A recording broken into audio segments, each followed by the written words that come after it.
হরে কৃষ্ণ। শিবরাত্রির আগের দিন হবিষান্ন বা নিরামিষ আহার করে রাত্রে বিছানায় না শুয়ে খড় বা কম্বলে শুতে হয়। ব্রতের দিন উপবাসী থেকে গঙ্গা মাটি বা শুদ্ধ মাটি দিয়ে 4টি শিব তৈরি করতে হয়। তারপর 4 প্রহরে একটি করে শিবের পূজা করতে হয়। প্রতিষ্ঠিত শিব থাকলে তাতেই 4 প্রহরে 4 বার পূজা করলে হয়ে যায়। প্রথম প্রহরে দুধ দিয়ে শিবের পূজা করতে হয়, দ্বিতীয় প্রহরে দধি দিয়ে করতে হয় শিবের পুজো, শিবকে স্নান করাতে হয়, তৃতীয় প্রহরে ঘি দিয়ে শিবের পুজো করতে হয় এবং চতুর্থ প্রহরে মধু দিয়ে শিবের পূজা করতে হয়। ব্রতের দিন সারা রাত্রি জাগরণ করে পরদিন ব্রতকথা শুনে ব্রাহ্মণ ভোজন করিয়ে ও সাধ্যমতো দক্ষিণা দিয়ে পালন করতে হয়। ব্রতের উপকরণ: গঙ্গা মাটি বা শুদ্ধ মাটি, বিল্লপত্র, গঙ্গার জল, ফুল, দুধ, দধি, ঘৃত, মধু ও কলা।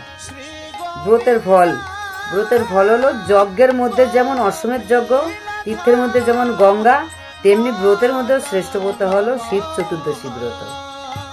এই ব্রত পালন করলে ধর্ম, অর্থ, কাম, মোক্ষ চতুর্বিধ ফল লাভ হয়ে থাকে। শিব চতুর্দশী ব্রত কেন প্রিয়? যেহেতু মহাদেব হলেন ভগবানের শ্রেষ্ঠ ভক্ত, শ্রেষ্ঠ মহাবৈষ্ণব, তাই বৈষ্ণব সেবা করলে, শাস্ত্রে আছে বৈষ্ণব সেবা করা একান্তই প্রয়োজন। বৈষ্ণব চরণ দর্শন করা, বৈষ্ণব সেবা করা খুবই মঙ্গলদায়ক।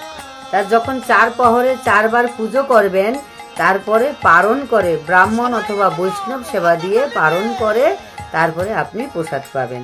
পারণ মন্ত্র হলো: সংসার ক্লেশ দগ্নস্য ব্রতে নানেন শঙ্কর প্রসিদ্ধ সম্মুখনাথ জ্ঞান দৃষ্টি প্রদ ভব।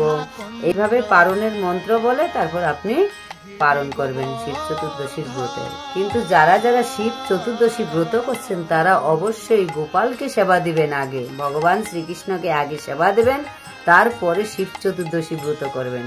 অনেকে আছে আমি উপোস করছি, আমি পুজো করছি, আমি শিবের জন্য প্রচন্ড ধ্যান করছি, শিবকে সন্তুষ্ট করছি, শিবের জন্য অনেক রকম কিছু করছেন, কিন্তু শিব কখন সন্তুষ্ট হবেন, মহাদেব কখন সন্তুষ্ট হবেন? যখন ভগবান সন্তুষ্ট হন, যখন ভগবানের সেবা আপনি দেবেন, তখনই শিব ঠাকুর মহাদেব বেশি খুশি হবেন। বেশি কিছু করতে হবে না, উনি শুধু একটা বেলভাতেই খুশি। তাই তো ওনার নাম আশুতোষ। উনি সব কিছুতে উনি খুব সহজে সন্তুষ্ট হয়ে যান, তাই ওনার নাম আশুতোষ। হরে কৃষ্ণ।